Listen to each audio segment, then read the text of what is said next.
Evo, pozdravljeni, nov teden, novo vprašanje, kako umiriti jezo najstnika, ko v intervalih bruha enkrat nekaj, drugič drugo, tretjič tretje, kot da išče konflikte in vpitje non-stop.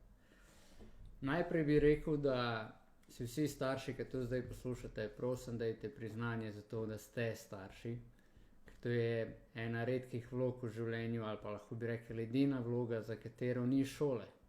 Noben nas ne izobraz, noben nas ne res pripravi na to, kar nekako se sklepa, da pač bomo vedeli, kako biti starši in se bomo znajdeli v vsem tem ritmu in spreminjajočih se časih in novih tehnologijah in tako naprej. In večina nas ima kar izzive oziroma vas ima izzive s tem. Tako da res si dajmo vsi priznanje, da smo starši, da si upamo imeti otroke v časih, v katerih živimo.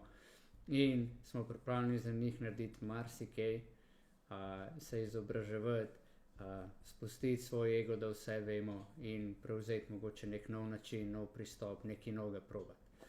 Tako da, kar je najbolj pomembno, če gremo zdaj na vprašanje, kako umiriti jezo najstnika. Prvo je treba se zavedati, da možgani se razvijajo do 25. leta. In frontalni korteks, ta razmišljujoči del, racionalni del, se ta zadnji razvije. V najstniških letih je pa najbolj močan, najbolj razvit čustveni del. Zaradi tega je pomembno, da ko imajo oni neko čustvo, v tem primeru jezo, prvič ne vzamemo to osebno. To nič ne pomeni o vas, o njih, o komorkoli. Pač trenutno čuti jezo, racionalni del še ni razvit in jo težko ustavi. Se pravi, kaj lahko, bolj je pomembno se pogovarjati, kaj lahko naredimo, da do jeze mogoče ne pride, ali pa da lahko ustavimo ta proces. Se pravi, da on išče konflikte, vpitje non-stop, mogoče povejte, če doma je to nekaj, kar se redno dogaja. Ker potem, če je to nekaj, kar mi redno pozdvignemo glas, redno nekaj naredimo, je to za njega normalno okolje. In potem, kadar tega ni, je čudno in sprovocira to okolje. Se pravi, tudi če bi se zdaj mi odločili, ne bomo se več doma drli, ne bomo vpili, pač konflikti bojo, nesporazumi bojo, ampak ne bomo jih reševali z vpitjem, bi bilo to otroku zdaj čudno, če je tega navajen.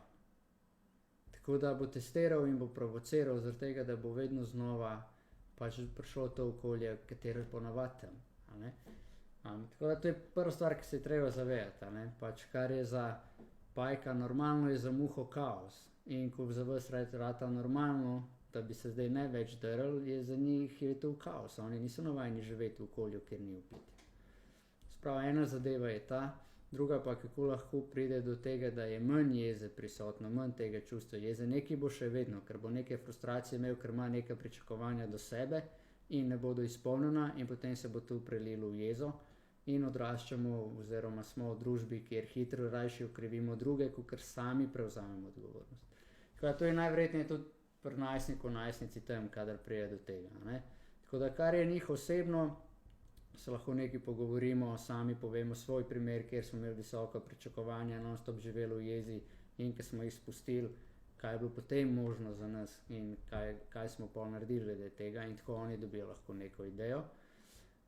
Ko pa pride do teh izlivov, da se bruha, tu so pa pač samo vse frustracije grejo ven in lažje je dati ven in se frustrirati, kakor prevzemati odgovornost. Tako da eden od teh ukrepov je Vanja napisala dobro včeraj v komentarju, pač spustiti otroka v kopalnico, naj se zdere, ali pa v gozd, ali pa nekaj, naj se zdere, naj da vse ven, kakšna boksarska vreča, kaj tazga, da da ven vse in pa, ko se pomiri, pridemo nazaj in skupaj povemo, kaj lahko naredimo z situacijo, zaradi katere je prišlo do tega. To bi bilo načeloma to. Umiriti jezo najstnika v tistem momentu, najslabše je, da se deremo nazaj, najslabše je, da delamo nekaj, kar ne vemo, da ne deluje. Če nekaj, kar je bilo res presenetljivo, je, da ga v tistem momentu, ko se to dogaja, objamete in povete, da jih imate radi, da jih sprejmete take, ki so, da je vse v redu, da ni nič narobe, če čuti jezo in se potem tu počasi umiri. Zdaj, če tega ne delate, bo ful čudno, ker boste zdaj kar naenkrat to delali, mogoče vas bodo celo odrinili stran, karkoli. Pomembno je samo, da oni v tistem trenutku vejo, da so v varnem okolju. In kaj še bolj pomembno, da se zavedate kot starši je, če otroci v priču vas dajo ven vse, svojo samo izraženost, ker to je, ko je jeza in jo ne zadržuje, je tu pohvala za vas, ne graja. Zdaj, ker ste naredili varno okolje, kjer se oni lahko izrazijo v celoti, brez zavor, da tega pa ne počnejo zunaj v svetu, in da se to v njih ne nabira in bo skaliralo čez 5-10 let. Ok? Ko če še enkrat povzamem, ne vzeti osebno, ne pomeni nič o vas, najverjetneje je neka frustracija zaradi neizpolnjenih pričakovanj ali pa je imel nek namen, pa se ni izpolnil in potem se to nabere in gre ven v jezo.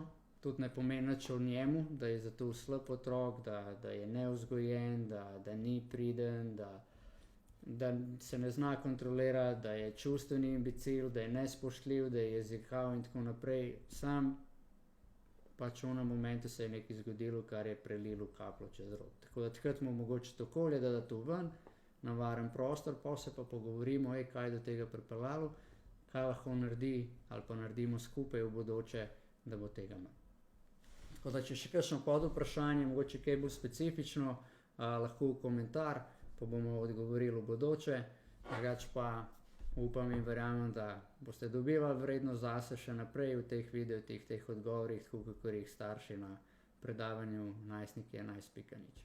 Lep dan še naprej, uživajte, rad vas imam in se poslušamo, vidimo, gledamo naslednji teden. Čau, čau.